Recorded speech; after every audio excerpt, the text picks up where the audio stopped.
A brilliant burst of electric energy signals the entrance of a cyborg assassin from the future. Approaching a cluster of individuals, they mock him for his lack of attire. One man sarcastically remarks, "Nice night for a walk, eh?" The cyborg echoes the inquiry and demands their clothing, prompting the group to draw knives. Unperturbed, the cyborg effortlessly dispatches them, inducing one man to surrender his clothes in fear. Simultaneously, a radiant electrical glow materializes in an alley, revealing another unclothed individual. Kyle Reese. Swiftly appropriating pants from a homeless man, then suddenly eludes pursuing police officers in a protracted foot chase.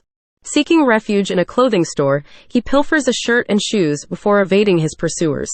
Subsequently, consulting a phone book, he tears out the page bearing the name Sarah Connor.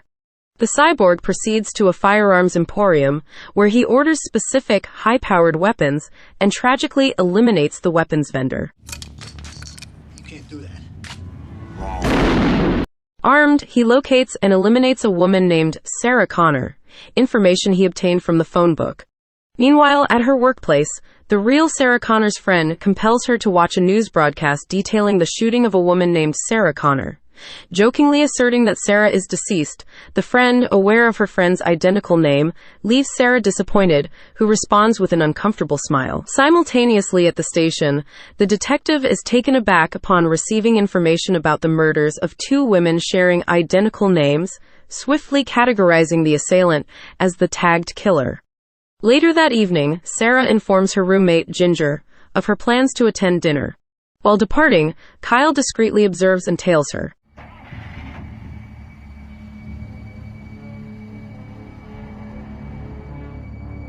During dinner, she hears another distressing news report on TV, revealing yet another demise of a Sarah Connor. Alarmed, she hastens to the phone book, realizing she might be next on the list, indicating a pattern in the killer's method. Unable to reach the police due to a malfunctioning phone line, she hurries outside where Kyle awaits. Feeling threatened by his presence, she seeks refuge in a bar, attempting to contact the police without success. Meanwhile, the cyborg proceeds to her residence, where Ginger and Mac, Ginger's boyfriend, are present. The cyborg effortlessly overpowers Mac and tragically shoots Ginger. After a brief moment, Sarah's voice is heard on the answering machine, detailing her location and expressing her vulnerability. The cyborg listens intently. Following this revelation, she manages to contact the police detective, who reassures her safety in the public place and advises her to remain there until their arrival. After a brief moment, the cyborg arrives at the bar, attempting to locate Sarah. Scanning the area, he finally spots her. Wielding his weapon to eliminate her, he is shot by Kyle, prompting chaos as patrons disperse. This compels the cyborg to target Kyle, considering him a disruption to his mission. Despite firing shots, he is unsuccessful. Turning back to Sarah, he eliminates an individual running behind her, causing her to fall.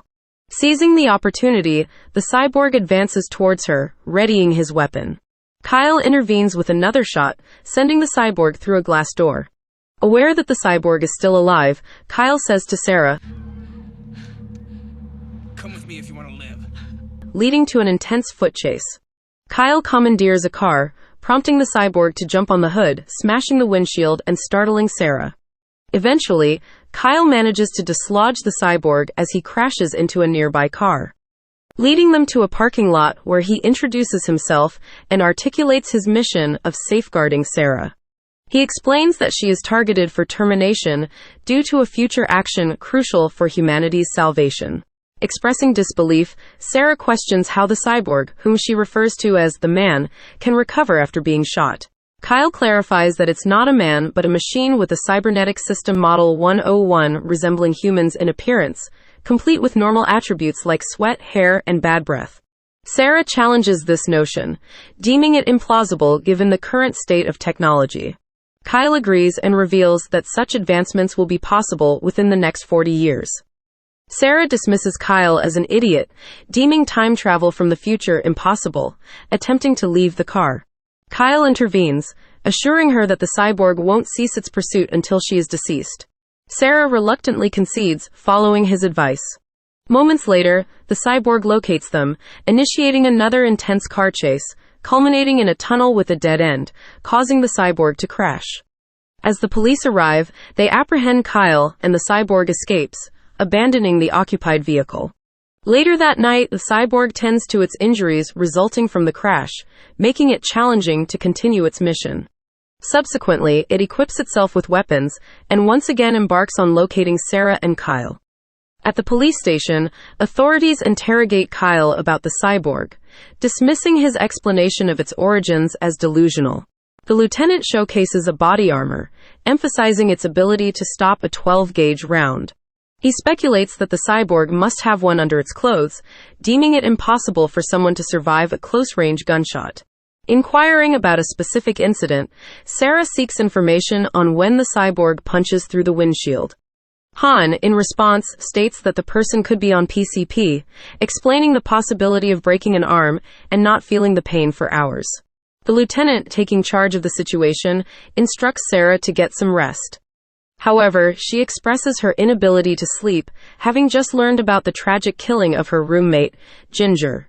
In an attempt to lighten the mood, the lieutenant reassures her, mentioning the comfort of the coach and the presence of 30 police officers in the building, ensuring her safety.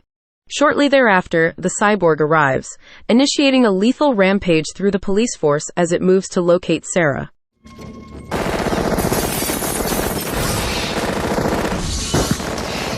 Responding to the commotion and aware of the cyborg's presence, Kyle subdues a police officer, determined to find Sarah for their escape. After discovering her, they hastily make their getaway, seizing a car in the process.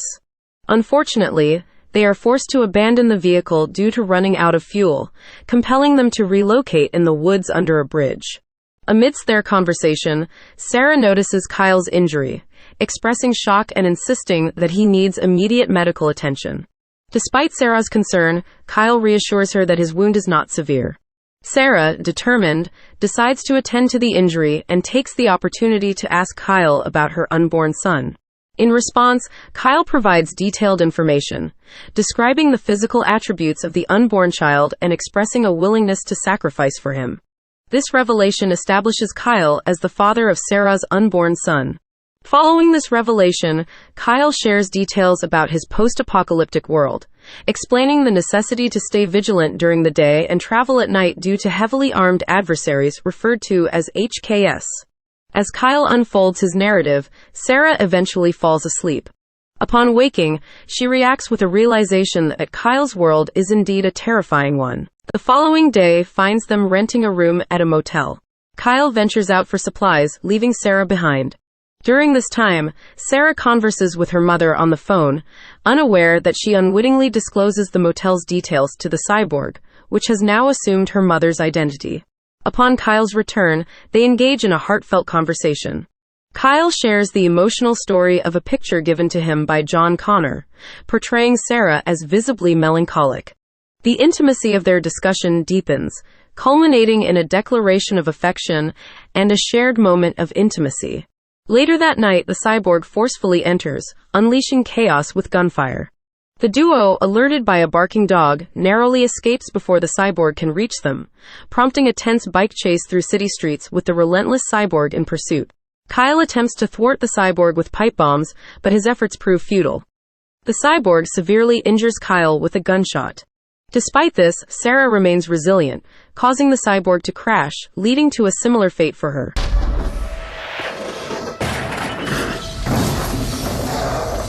Upon regaining consciousness, the cyborg commandeers a truck in an attempt to run them over. Their evasion prompts a desperate escape, with Sarah and Kyle running from the relentless pursuit. Executing a clever plan, Kyle instructs Sarah to flee as she is the cyborg's primary target. He ignites a pipe bomb and places it in the truck, resulting in a powerful explosion. The cyborg's outer layer peels away, revealing its metallic skeleton. In a final confrontation, they seek refuge in a nearby facility. Kyle sacrifices himself by using the last pipe bomb to destroy the pursuing skeleton. However, the skeletal menace resurfaces. Sarah, determined to end the threat, manages to escape, leading the skeleton into a grinder and crushing it, ultimately destroying the iron menace. You're a terminated fucker.